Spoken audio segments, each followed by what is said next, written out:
الفجر educational foundation, آؤ اپنے رب کی طرف۔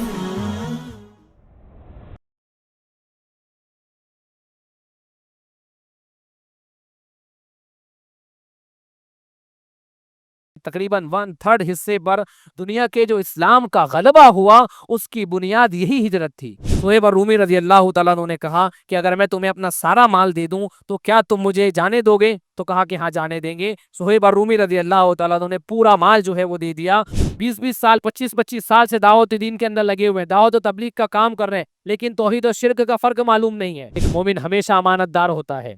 کتنے بھی سخت ترین حالات آ جائیں، چاہے جانی دشمن کیوں نہ ہو، اس کی امانت میں مومن کبھی خیانت نہیں کرتا۔ اسلام کے اندر مساجد کا مقام اور مرتبہ انتہائی بلند ہے، ظاہری اعتبار سے تو کوئی مقابلہ ہی نہیں ہے۔ فرعون کے لشکر اور موسیٰ علیہ السلام کی قوم کا لڑنے اور مقابلہ کرنے کا تو سوال ہی پیدا نہیں ہوتا۔ اللہ چاہتا تو کھجوریں گرا دیتا نا، لیکن اللہ نے حکم دیا کہ جھاڑ کو ہلاؤ، کھجور کا جو درخت اور تنا ہے اس کو ہلاؤ۔ 7-8 سالوں کے بعد وہی جو ہے مجرمانہ حیثیت سے آپ کے سامنے سر جھکائے کھڑے ہوئے، یہ اللہ نے ان کے مکر کا جواب دیا، اللہ نے یہ بہترین تدبیر کی۔ السلام علیکم ورحمۃ اللہ وبرکاتہ۔ ان الحمد للہ نحمده ونستعینه ونستغفره ونعوذ باللہ من شرور انفسنا ومن سیئات اعمالنا،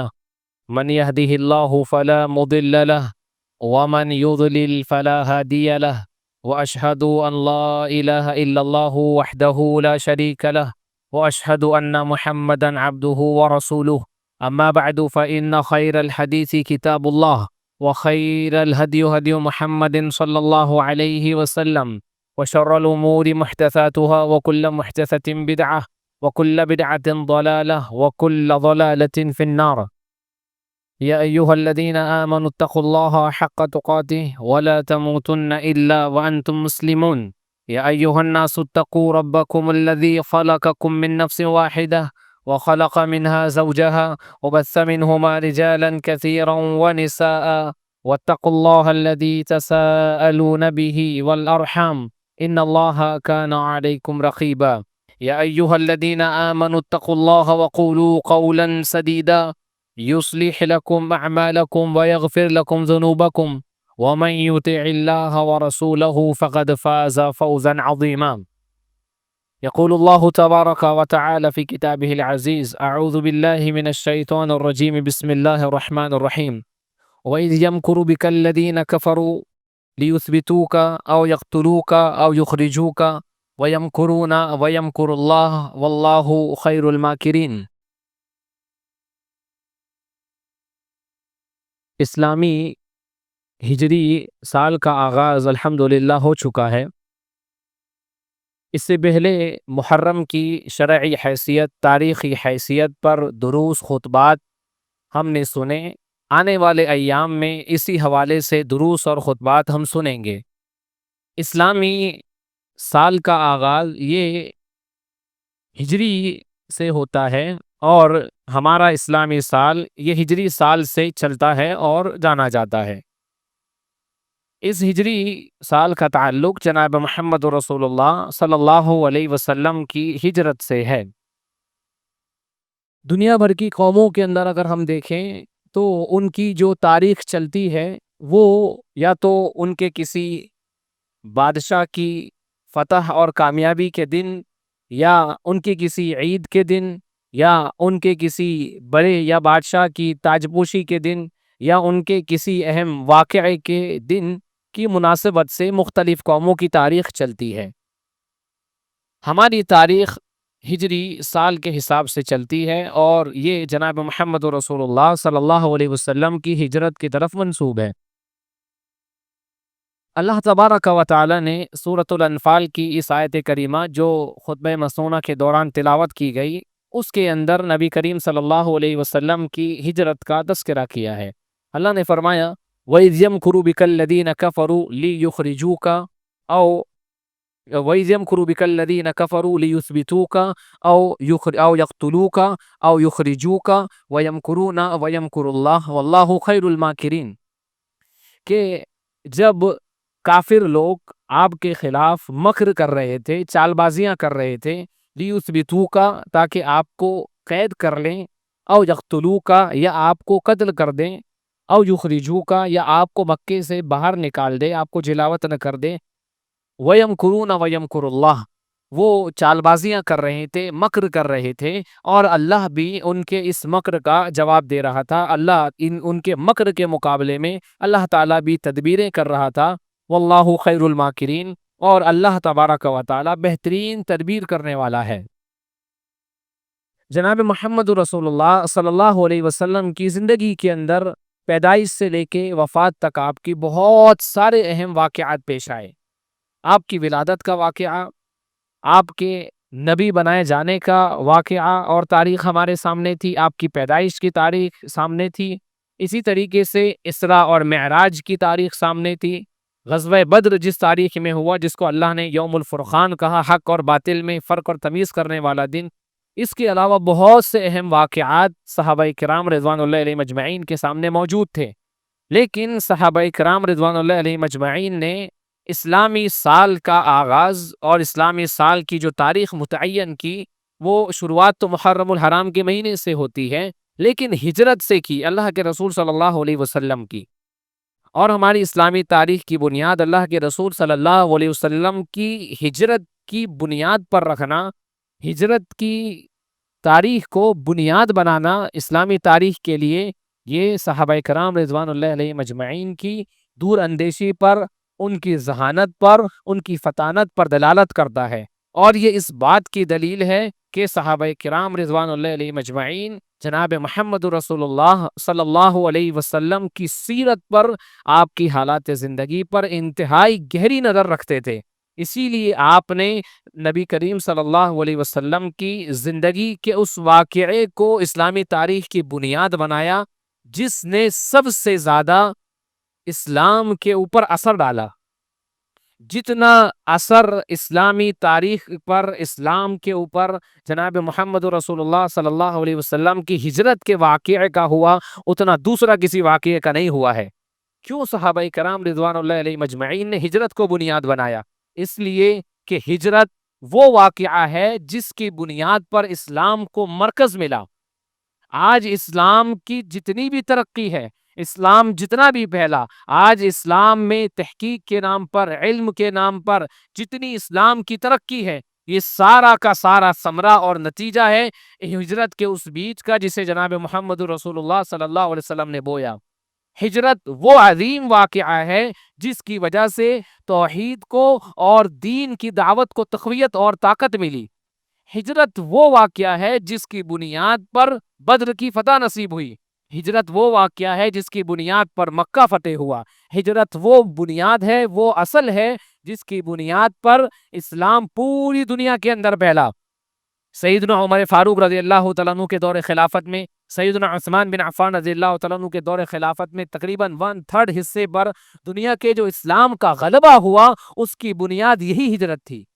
ہجرت اتنا عظیم واقعہ ہے کہ اس بنیاد پر آج اس ہجرت کی وجہ سے آپ، میں، آج ہم مسلمان ہیں۔ یہ توحید کی دولت ہمیں نصیب ہوئی ہے، یہ توحید کی عظمت ہمیں ملی ہے، یہ دین ہم تک پہنچا ہے، اور اسی دین کی بنیاد پر آج آپ، میں، ہم سب مسلمان ہیں، اللہ کو ماننے والے، اللہ کے رسول صلی اللہ علیہ وسلم کو ماننے والے، آخرت پر، اللہ پر ایمان رکھنے والے لوگ ہیں، اور اسی بنیاد پر آج آپ، میں، ہم سب اللہ کا دین سیکھ اور سکھا رہے ہیں۔ یہ ہجرت کا واقعہ اتنا زیادہ اہم ہے اور اتنا زیادہ عظیم یہ ہجرت کا واقعہ جناب محمد رسول اللہ صلی اللہ علیہ وسلم کا۔ جناب محمد رسول اللہ صلی اللہ علیہ وسلم نے پوری ہجرت کا سفر طے کیا، اتنی تکلیفیں اٹھائی ہجرت کے سفر کے اندر، کیوں؟ تاکہ اللہ کا یہ دین، اللہ کا یہ عظیم دین آپ تک، مجھ تک، ہم تک پہنچ سکے۔ لہذا ہمیں اس ہجرت کے واقعے کو محض قصے، کہانی یا واقعے کے طور پر نہیں پڑھنا چاہیے، بلکہ چاہے جوان ہو، چاہے عورتیں ہوں، چاہے بچے ہوں یا بوڑھے ہوں، ہمیں اس ہجرت کے واقعے اور سبق کو بار بار دہرانا چاہیے، اور اس سے حاصل ہونے والی عبرتیں، نصیحتیں اور سیکھ ہمیں ہماری زندگی میں نافذ کرنا چاہیے۔ اس ہجرت سے ملنے والے واقعات اور سبب کو اور دروس کو اگر ہم اپنی زندگی میں نافذ کریں تو ہماری زندگی کے بہت سے مسائل حل ہو جائیں گے۔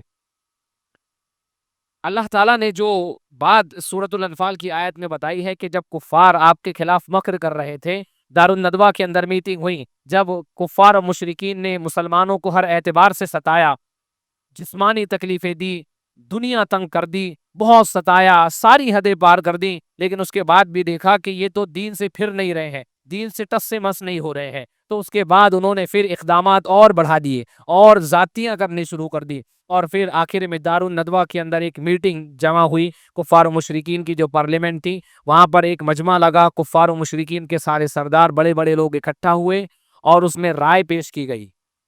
ایک رائے یہ رکھی گئی کہ جناب محمد رسول اللہ صلی اللہ علیہ وسلم کو جو قید کر لیا جائے۔ اس رائے پر اتفاق نہیں ہوا کہ اگر آپ کو قید کر لیں گے تو آپ کے ساتھی آپ کو رہا کرا لے جائیں گے۔ دوسری رائے یہ رکھی گئی کہ آپ کو جو ہے مکے سے باہر نکال دیا جائے، جلاوطن آپ کو کر دیا جائے۔ اس بات پر بھی اتفاق نہیں ہوا، اس وجہ سے کہ جناب محمد رسول اللہ صلی اللہ علیہ وسلم اگر مکے سے نکال دیے گئے تو آپ جہاں بھی جائیں گے وہاں آپ جا کر کے لوگوں کو دعوت دیں گے، اسلام پھیلے گا، دین کا غلبہ ہوگا، تو جناب محمد رسول اللہ صلی اللہ علیہ وسلم اور مسلمان واپس سے جو ہے ان پر بدلہ لیں گے اور ان کے اس اقدام کا جو ہے وہ جواب دے سکتے ہیں۔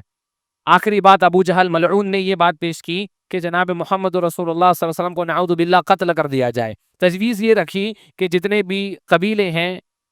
سارے کے سارے قبیلوں میں سے ایک ایک نوجوان کو چنا جائے اور جناب محمد رسول اللہ صلی اللہ علیہ وسلم کو جو ہے نعوذ باللہ قتل کر دیا جائے۔ اس سے ہوگا یہ کہ جناب محمد رسول اللہ صلی اللہ علیہ وسلم کے خانوادے والے اتنے سارے لوگوں سے اور اتنے سارے خاندانوں سے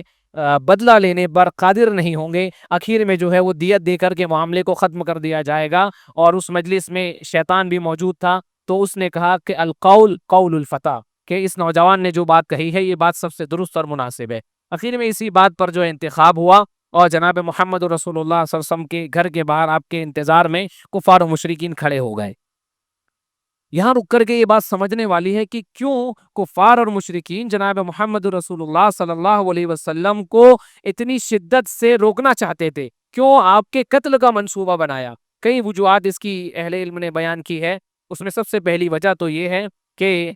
آپ کفار و مشرکین جناب محمد رسول اللہ صلی اللہ علیہ وسلم کی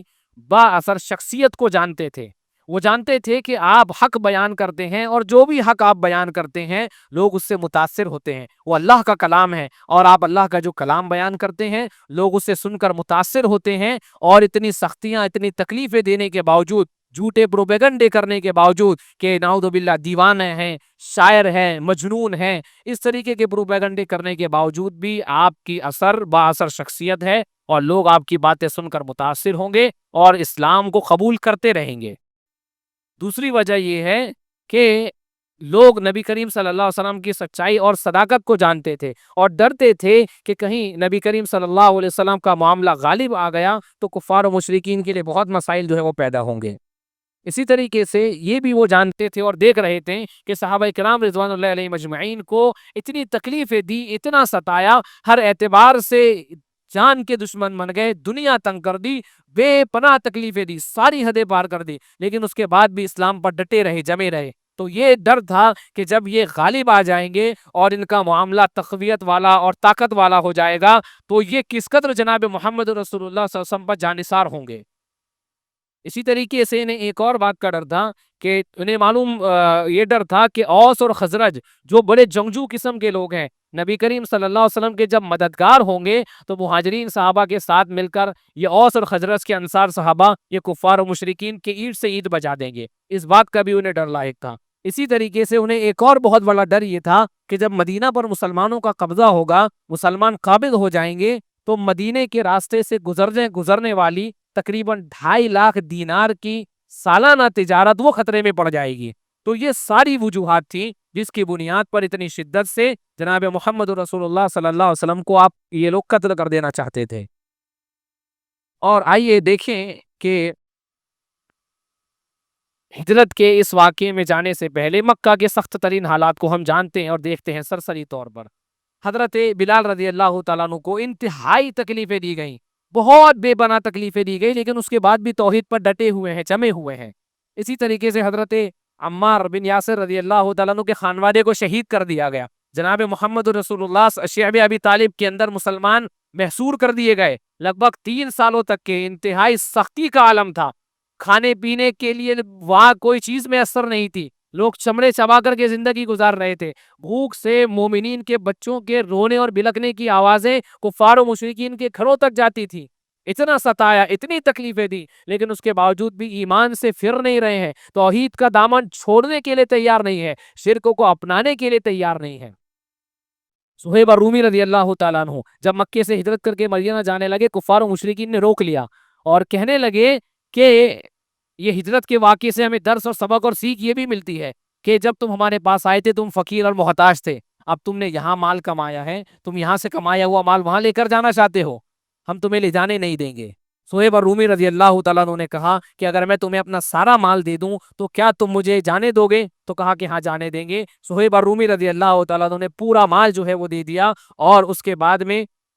آپ ہجرت کر کے چلے گئے. جناب محمد رسول اللہ صلی اللہ علیہ وسلم کو جب اس بات کا علم ہوا تو آپ نے کہا کہ ربح صہیب، صہیب نے بہت نفع بخش تجارت کر لی ہے. اب واپس آئیں کہ جناب محمد رسول اللہ صلی اللہ علیہ وسلم سامنے موجود ہے. عمار بن یاسر رضی اللہ تعالیٰ عنہ کے خانوادے کو شہید کر دیا گیا، ظالموں نے بدترین طریقے سے شہید کر دیا، لیکن اس کے باوجود جناب محمد رسول اللہ صلی اللہ علیہ وسلم جنت کی خوشخبری دے رہے ہیں، دلاسا دے رہے ہیں، تسلی دے رہے ہیں اور کہہ رہے ہیں اسبرو یا آل یاسر فإن موعدکم الجنہ، اے یاسر کے آل و اولاد تم صبر کرو، اے آل یاسر تم صبر کرو، تمہارا ٹھکانہ جنت ہے. آپ صبر کی تلقین کر رہے ہیں، جنت کی خوشخبری دے رہے ہیں. اتنی مصیبتوں کے اندر بھی آپ سامنے موجود ہیں، لیکن اللہ کے رسول صلی اللہ علیہ وسلم صبر کی تلقین کر رہے ہیں، جنت کی خوشخبریاں دے رہے ہیں. اور دیکھیں آج لوگ، ابھی محرم کا مہینہ ہے، آپ دیکھیں گے نعرے سنیں گے یا علی المدد، یا حسین المدد، یا رسول اللہ المدد. جناب محمد رسول اللہ صلی اللہ علیہ وسلم مکے میں موجود ہیں، انتہائی تکلیفیں دی جا رہی ہیں، لیکن اس کے باوجود آپ کچھ کر نہیں پا رہے ہیں. اگر آپ حاجت روا مشکل کشا ہوتے تو آپ مسلمانوں کو ایسی تکلیفیں اٹھانے نہیں دیتے، آپ ان کی مشکل کشائی کرتے، آپ ان کی حاجت روائی کرتے. اس سے درس سبق سیکھ یہ ملتی ہے کہ جناب محمد رسول اللہ صلی اللہ علیہ وسلم حاجت روا مشکل کشا نہیں ہے، بلکہ جناب محمد رسول اللہ صلی اللہ علیہ وسلم پر جادو کا کیا جانا، احد میں آپ کے دندان مبارک کا شہید ہونا، آپ کو بخار آنا، آپ کو جسمانی تکلیفوں کا لاحق ہونا، یہ ساری کے ساری چیزیں یہ اللہ کی توحید کی دلیل ہے، یہ اللہ کی وحدانیت کی دلیل ہے، اور اس بات کی دلیل ہے کہ جناب محمد رسول اللہ صلی اللہ علیہ وسلم حاجت روا یا مشکل کشا نہیں ہے. جب جناب محمد رسول اللہ صلی اللہ علیہ وسلم حاجت روا مشکل کشا نہیں ہے تو کوئی اور تو ہو ہی نہیں سکتا. سوال ہی پیدا نہیں ہوتا اللہ کے علاوہ کسی اور کے حاجت روا مشکل کشا ہونے کا. صہیب رومی رضی اللہ تعالیٰ عنہ سب کچھ اپنا قربان کر دیا، ہجرت کر کے چلے گئے، اپنا ایمان بچایا، اپنا دین، اپنا عقیدہ بچایا. آج ہمارے یہاں بر صغیر میں، ہندوستان، پاکستان، بنگلہ دیش میں اس عقیدے کو، اس توحید کو کوئی اہمیت دی ہی نہیں جاتی، اس عقیدے کو سیکھنے اور سکھانے کا کوئی اہتمام ہی نہیں ہوتا. جس عقیدے کی خاطر، جس توحید کو بچانے کی خاطر احد میں، بدر میں صحابہ کرام رضوان اللہ علیہم اجمعین نے اپنی موت کو ایسے گلے لگایا کہ آپ، میں اور ہم اپنے سوتے ہوئے آرام دہ بستروں پر ایسے موت کو گلے نہیں لگا سکتے. ایسے عقیدے کو، ایسی توحید کو سیکھنے کے لیے ہمارے پاس وقت نہیں ہے. 20 سال، 25 سال سے دعوت دین کے اندر لگے ہوئے، دعوت و تبلیغ کا کام کر رہے ہیں، لیکن توحید اور شرک کا فرق معلوم نہیں ہے. جو تمام انبیاء کی دعوت کی بنیاد ہے توحید، وہی معلوم نہیں ہے. ہجرت کا سب سے اہم درس سبق سیکھ یہ ملتی ہے کہ سب سے اہم ہے ایک مسلمان کا عقیدہ، ایک مسلمان کی توحید سب سے زیادہ اہم ہوتی ہے. چاہے کتنے بھی سخت ترین حالات آ جائے، مسلمان اپنا دین ایمان نہیں چھوڑتا. اس کی مثال ہم دیکھ لیں، اہل غزہ، اہل فلسطین، اللہ ان کی آزمائشوں میں ان کا معاون و مددگار ہو. انتہائی سخت ترین حالات ہے لیکن ایمان پر ڈٹے ہوئے ہیں. اللہ انہیں ایمان پر ثابت قدمی دے اور اللہ ہمیں بھی ایمان پر ثابت قدمی دے. اس کے برعکس ہم دیکھتے ہیں کہ آج دنیا کی سری چیزوں کے لیے، 2 ٹکے کے مال و متاع کے لیے مومن آج اپنے ایمان کا سودا تک کرنے کے لیے تیار ہے. لہذا ہجرت کا درس سبق سیکھ ہمیں یہ ملتی ہے کہ ایک مومن کا عقیدہ، اس کا ایمان سب سے زیادہ قیمتی ہے اور یہ سب سے زیادہ عظیم ہے، جس کی حفاظت ہمیں کرنی چاہیے. اللہ ہمارے ایمان، عقیدے اور توحید کی حفاظت فرمائے، آمین. دوسرا درس ہمیں ہجرت سے کیا ملتا ہے؟ آپ دیکھیں کہ جناب محمد رسول اللہ صلی اللہ علیہ وسلم جب ہجرت کرنے کے لیے نکل رہے ہیں، آپ نے اپنے بستر پر حضرت علی رضی اللہ تعالیٰ عنہ کو سلا دیا اور آپ نے کہا کہ یہ فلاں فلاں کی امانتیں ہیں، علی میں جا رہا ہوں، تم ان کی امانتیں لوٹا کر کے چلے آنا. یہ بہت عظیم درس ہے کہ جو لوگ جان کے دشمن بنے ہوئے ہیں، جو گھر کے باہر تلواریں لے کر قتل کرنا چاہتے ہیں، ان کی امانتیں جناب محمد رسول اللہ صلی اللہ علیہ وسلم کے پاس موجود ہیں. ایسے حالات کے اندر بھی کفار و مشرکین جانتے تھے کہ محمد صلی اللہ علیہ وسلم بدہدی نہیں کریں گے، خیانت نہیں کریں گے، اور آپ کہہ رہے ہیں کہ علی یہ امانتیں لوٹا کر کے چلے آنا۔ جو دشمن جان کے بنے ہوئے ہیں ان کی امانتیں لوٹانے کا آپ حکم دے رہے ہیں، اور جو جان کے دشمن ہیں وہ جانتے ہیں کہ یہ کبھی بھی خائن نہیں ہو سکتے۔ تو ہمیں درس سبق سیکھ ہجرت کے اس واقعے سے ملتی ہے کہ ایک مومن امانت دار ہوتا ہے، ایک مومن کبھی بھی خائن نہیں ہو سکتا، چاہے کتنے ہی بڑے معاملات ہو جائے۔ وہاں تو جانی دشمنوں کی امانتیں آپ کے پاس رکھی ہوئی ہے، جان کے دشمنوں کی امانتیں آپ لوٹا کر آنے کا حکم دے رہے ہیں۔ ہمارا معاملہ کیا ہے؟ کیا ہمارا وہی کردار ہے؟ ہمارے اندر آج وہی امانت داری ہے؟ آج ہمارا معاملہ اگر ہمارے بھائی سے اچھا بھی ہے تو پیسے کے لین دین کے اندر ہم انتہائی بے امانت دار ہیں، انتہائی خیانت ہمارے اندر پائی جاتی ہے۔ چھوٹے چھوٹے پیسوں کے لیے 100 200 500 روپے کے لیے ہم خیانت کرنے لگے ہیں۔ لہذا ہجرت کا ایک بہت اہم درس اور سبق ہے کہ ایک مومن ہمیشہ امانت دار ہوتا ہے، کتنے بھی سخت ترین حالات آ جائیں، شاید جانی دشمن کیوں نہ ہو، اس کی امانت میں مومن کبھی خیانت نہیں کرتا۔ یہ ہجرت کا ایک بہت اہم درس اور سبق ہے جسے ہمیں ہماری زندگیوں کے اندر نافذ کرنا چاہیے۔ اب دیکھیے اسی طریقے سے ہجرت کا ہمیں درس سبق اور سیکھ کیا ملتی ہے۔ آپ دیکھیں ہجرت کے اس موقع پہ 7 لوگوں کا بہت اہم کردار ہے، 7 لوگوں کا بڑا اہم کردار ہے، جس میں جناب محمد رسول اللہ صلی اللہ علیہ وسلم کی شخصیت سب سے زیادہ اہم اور مرکزی شخصیت ہے۔ اس کے بعد حضرت ابوبکر صدیق رضی اللہ تعالیٰ عنہ، اس کے بعد حضرت علی بن ابی طالب رضی اللہ تعالیٰ عنہ، اس کے بعد حضرت عبداللہ بن ابوبکر، حضرت ابوبکر کے بیٹے، اسی طریقے سے اس کے بعد میں حضرت اسماء بنت ابی بکر، حضرت ابوبکر صدیق رضی اللہ تعالیٰ عنہ کی بڑی بیٹی عائشہ رضی اللہ تعالیٰ عنہ کی بڑی بہن عامر ابن فہیرہ رضی اللہ تعالیٰ عنہ، جو حضرت ابوبکر صدیق رضی اللہ تعالیٰ عنہ کے آزاد کردہ غلام ہیں، بعد میں آپ کی دعوت پر اسلام قبول کیا، اور 7ویں آدمی عبداللہ ابن اریقط، جو جن کی مہارت کی وجہ سے راستے کی اللہ کے رسول صلی اللہ علیہ وسلم نے انہیں اپنے ساتھ رکھا ہوا تھا۔ اب دیکھیں کہ یہ 7 لوگوں کا کردار اس ہجرت میں بہت اہم ہے۔ جناب محمد رسول اللہ صلی اللہ علیہ وسلم ہجرت کے لیے نکلے، آپ نے ڈائریکٹ مکہ نہیں گئے، آپ پہلے غار کے اندر 3 دن چھپے رہے۔ حضرت ابوبکر صدیق ان کے ساتھ تھے۔ اس کے بعد یہاں سے دور شروع ہوتا ہے آپ کے بیٹے اس کے حضرت علی رضی اللہ تعالیٰ عنہ کا۔ حضرت علی رضی اللہ تعالیٰ عنہ نے اللہ کے رسول صلی اللہ علیہ وسلم نے انہیں اپنے بستر پر سلایا۔ جناب محمد رسول اللہ صلی اللہ علیہ وسلم حضرت ابوبکر صدیق غار میں موجود ہے۔ اس کے بعد حضرت عبداللہ ابن ابو بکر، آپ کا کام یہ ہے کہ کفار و مشرکین کی خبریں آپ 3 دن تک جناب محمد رسول اللہ صلی اللہ علیہ وسلم اور آپ کے والد کو پہنچاتے رہے۔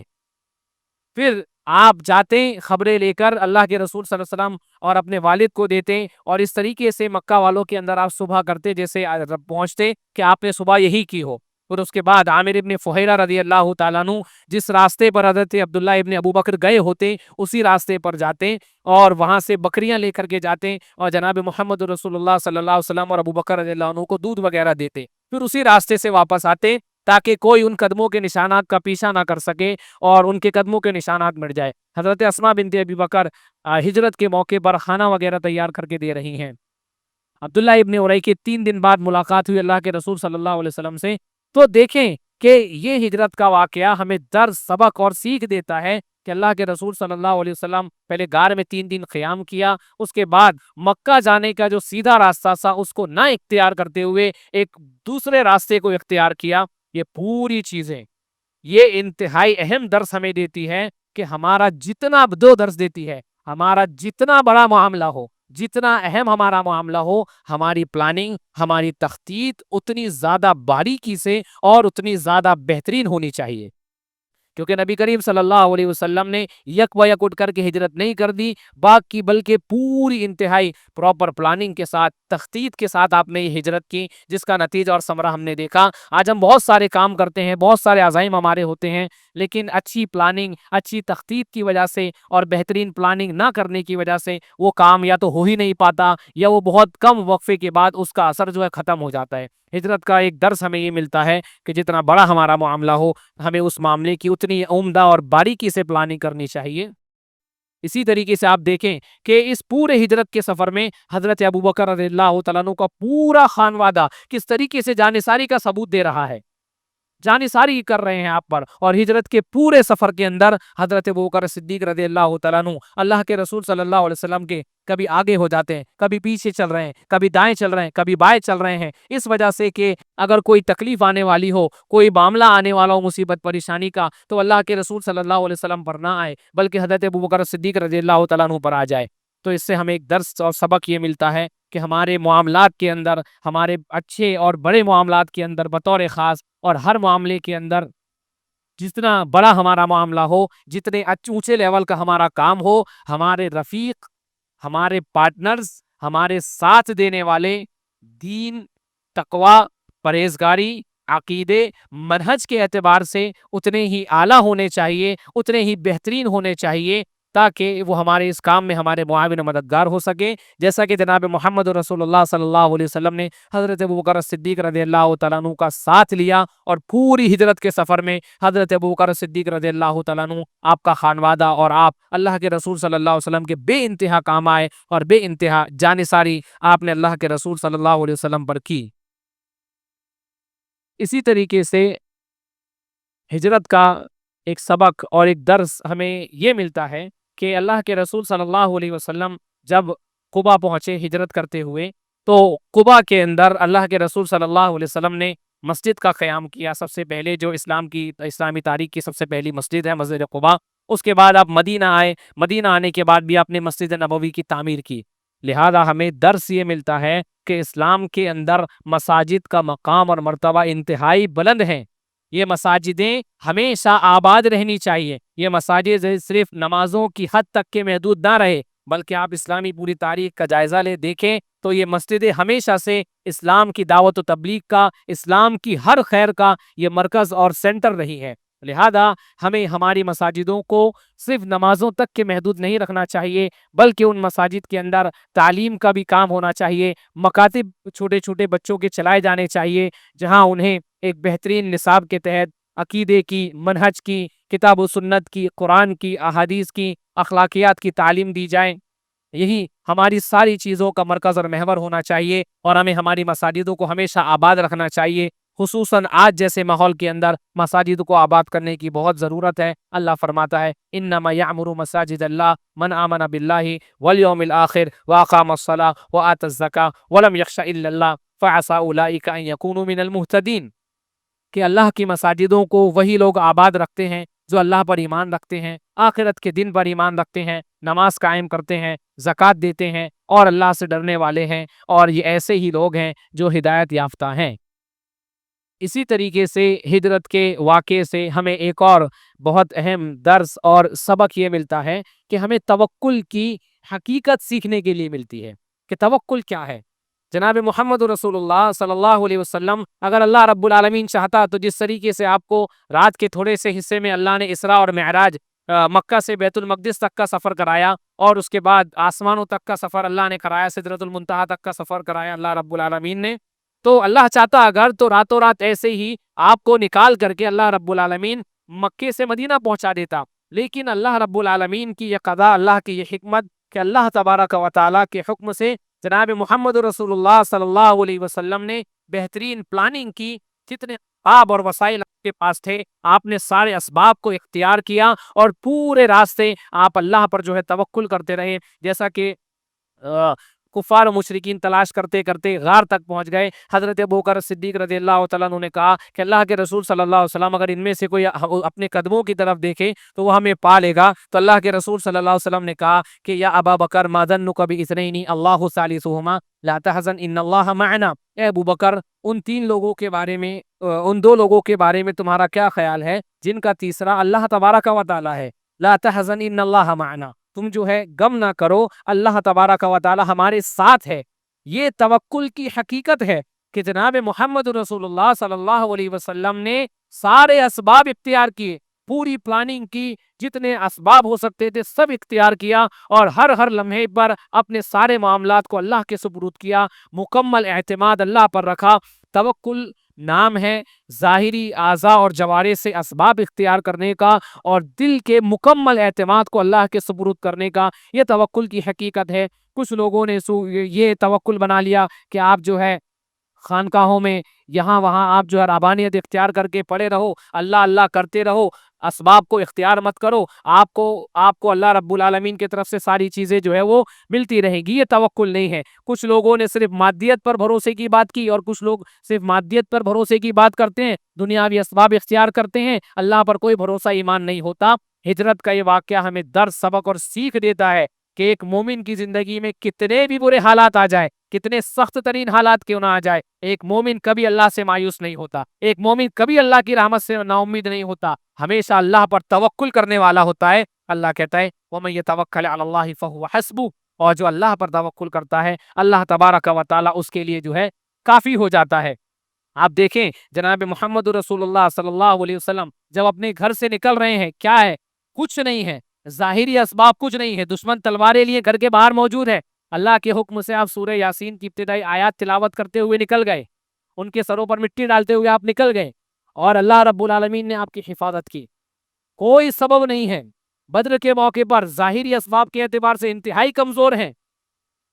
ظاہری طور پہ کوئی مقابلہ ہی نہیں بنتا، لیکن اللہ نے وہاں فتح نصیب کی، یہاں اللہ رب العالمین بچا رہا ہے۔ اللہ کہتا ہے ان اللہ یدافع عن الذین آمنوا، اللہ تعالیٰ ایمان والوں کا دفاع کرتا ہے، اللہ ایمان والوں کو بچا رہا ہے، اللہ تعالیٰ بدر میں بچا رہا ہے، حنین میں، احد میں اللہ بچا رہا ہے، خندق کے موقع پر اللہ بچا رہا ہے، ہجرت کے پورے سفر میں اللہ نے آپ کی حفاظت فرمائی۔ گھر سے نکل رہے دشمن قتل کرنے کے لیے تیار ہے، لیکن اللہ نے وہاں بھی حفاظت فرمائی، اور جگہ جگہ اللہ کی مدد آ رہی ہے، ہمارے لیے نہیں آ رہی۔ کیوں؟ وہ ایمان نہیں ہے، وہ توحید نہیں ہے، وہ عقیدہ نہیں ہے، اللہ پر وہ توکل ہے ہی نہیں جو ہونا چاہیے، اللہ پر وہ ایمان ہے ہی نہیں جو ہونا چاہیے، وہ توحید ہی نہیں ہے جس کی بنیاد پر اللہ کی نصرت، مدد اور تائید آتی ہے۔ فرعون کا لشکر جب موسیٰ علیہ السلام کو پکڑنے کے لیے آیا، قال اصحاب موسیٰ انا لمدرکون، موسیٰ علیہ السلام کی قوم والے کہنے لگے کہ موسیٰ اب تو ہم پکڑ لیے جائیں گے۔ موسیٰ علیہ السلام نے کہا کلا ان معی ربی سیہدین، کہ ہرگز نہیں، میرا رب میرے ساتھ ہے، میرا رب مجھے راستہ دکھائے گا۔ ظاہری اعتبار سے تو کوئی مقابلہ ہی نہیں ہے، فرعون کے لشکر اور موسیٰ علیہ السلام کی قوم کا لڑنے اور مقابلہ کرنے کا تو سوال ہی پیدا نہیں ہوتا۔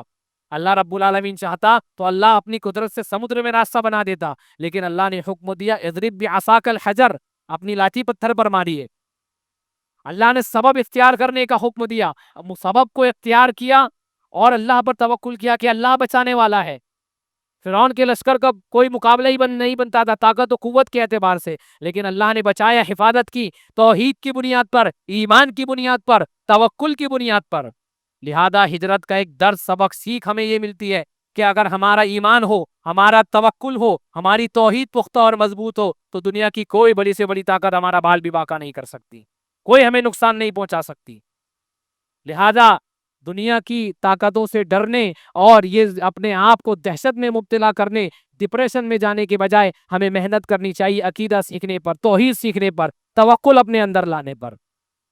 اہل علم کہتے ہیں کہ جناب محمد رسول اللہ صلی اللہ علیہ وسلم کا یہ واقعہ ہجرت کا پورا، موسیٰ علیہ السلام کا یہ واقعہ، اور اسی طریقے سے مریم علیہ السلام کا جو قصہ ہے کہ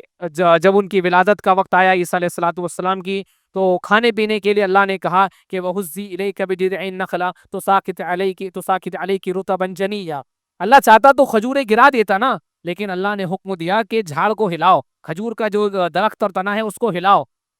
سبب اختیار کیا، اللہ نے اس کام کو پورا کیا۔ اہل علم کہتے ہیں کہ اس سے یہ پتہ چلتا ہے کہ ایک انسان کے پاس جتنے بھی اسباب اور وسائل موجود ہوں، جتنے اس کی طاقت اور قدرت کے اندر ہو، وہ اس کو اختیار کرے، اس کو وہ اپنائے، اور اس کے بعد اپنے مکمل معاملات کو اللہ کے سپرد کر دے، اللہ کے حوالے کر دے، اور پھر اللہ رب العالمین ثمرات اور نتائج سے اللہ رب العالمین نوازتا ہے۔ اب اسی آیت سے اپنی بات کو ختم کرتے ہیں جہاں سے ہم نے آغاز کیا تھا۔ اللہ رب العالمین نے جو بات کہی، یہ ہجرت کے کچھ اہم اور بنیادی دروس ہیں، اس کے علاوہ اور بہت سی باتیں اس میں کہی اور بولی جا سکتی ہے۔ اللہ نے کہا کفار و مشرکین کے بارے میں کہ جب کفار و مشرکین آپ کے خلاف مکر اور چال بازیاں کر رہے تھے کہ آپ کو قید کر لیں یا آپ کو قتل کر دیں یا آپ کو باہر نکال دیں، اور وہ مکر کر رہے تھے، چال بازیاں کر رہے تھے، اور اللہ رب العالمین بھی ان کے مکر کا جواب اللہ دے رہا تھا، ان کے مکر اور چال بازیوں کے مقابلے میں اللہ بھی جو ہے تدبیریں کر رہا تھا۔ اللہ سب سے بہترین تدبیر کرنے والا ہے۔ اللہ نے ان کے مکر کا جواب کیسے دیا؟ جو لوگ آپ کی جان کے دشمن بنے ہوئے ہیں، قتل کرنا چاہتے ہیں، جو ہجرت کے موقع پر زندہ یا مردہ آپ کو اور ابو بکر رضی اللہ تعالیٰ عنہ کو پکڑ کر لانے پر انعامات رکھ رہے ہیں، ہجرت کے عرصے کے بعد 7-8 سالوں کے بعد وہی جو ہے مجرمانہ حیثیت سے آپ کے سامنے سر جھکائے کھڑے ہوئے. یہ اللہ نے ان کے مکر کا جواب دیا, اللہ نے یہ بہترین تدبیر کی. سراقہ بن مالک ابن جعشم رضی اللہ تعالیٰ عنہ بھی آپ کے تعاقب میں انعام پانے کے لیے نکلے. حضرت ابوبکر صدیق رضی اللہ عنہ اللہ کے رسول صلی اللہ علیہ وسلم تک کے پہنچ بھی گئے, اور جب آگے بڑھنے لگے تو ان کا گھوڑا زمین میں دھس گیا. اٹھے, دوبارہ وہی معاملہ کیا, پھر گھوڑا زمین میں دھس گیا. آپ سمجھ گئے کہ اللہ کی طرف سے کوئی معاملہ ہے. آپ نے اللہ کے رسول صلی اللہ علیہ وسلم سے امان طلب کی, اور اللہ کے رسول صلی اللہ علیہ وسلم نے انہیں امان دے دی. سراقہ ابن مالک ابن جعشم رضی اللہ تعالیٰ عنہ نے اللہ کے رسول صلی اللہ علیہ وسلم کو کھانے پینے کی چیزیں پیش کی, اور کہا کہ اللہ کے رسول صلی اللہ علیہ وسلم میں اس کے بدلے میں آپ کے لیے کیا کر سکتا ہوں. تو اللہ کے رسول صلی اللہ علیہ وسلم نے کہا کہ تم کچھ نہ کرو, اگر کوئی تمہارے سے ہمارے بارے میں خبر پوچھے تو اسے ہمارے بارے میں خبر نہ دینا. تو جو انسان انعام پانے کے لیے جان کا دشمن بن کر نکلا ہے, زندہ یا مردہ پکڑ کے لانے کے لیے نکلا ہو, شام ہوتے ہوتے وہی آدمی جان کا محافظ بن کر کے لوٹ رہا ہے. یہ اللہ نے ان کے مکر کا جواب دیا, یہ اللہ نے ان کے مکر کے جواب میں بہترین تدبیر کی. اور اہل علم کہتے ہیں کہ حضرت ابوبکر صدیق رضی اللہ تعالیٰ عنہ اور اللہ کے رسول صلی اللہ علیہ وسلم ہجرت کے پورے سفر کے اندر قرآن کی تلاوت, توبہ, استغفار, اللہ کا ذکر کرتے جا رہے تھے. تو اس کی برکت یہ ہوتی ہے اللہ کے ذکر کی, قرآن کی تلاوت کی, توبہ اور استغفار کی, کہ اللہ تبارک و تعالی آپ کے جان کے دشمن کو بھی آپ کا محافظ بنا سکتا ہے. یہ برکت ہے توحید کی, اللہ کے کلام کی, توبہ استغفار کی, اللہ کے ذکر کی.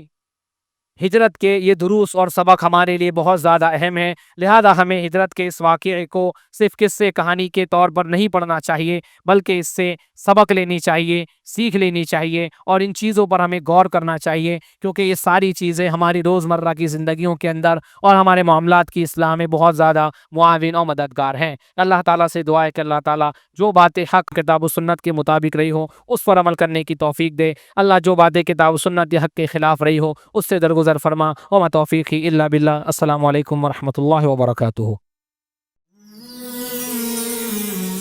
It's Al Fajr Educational Foundation presentation.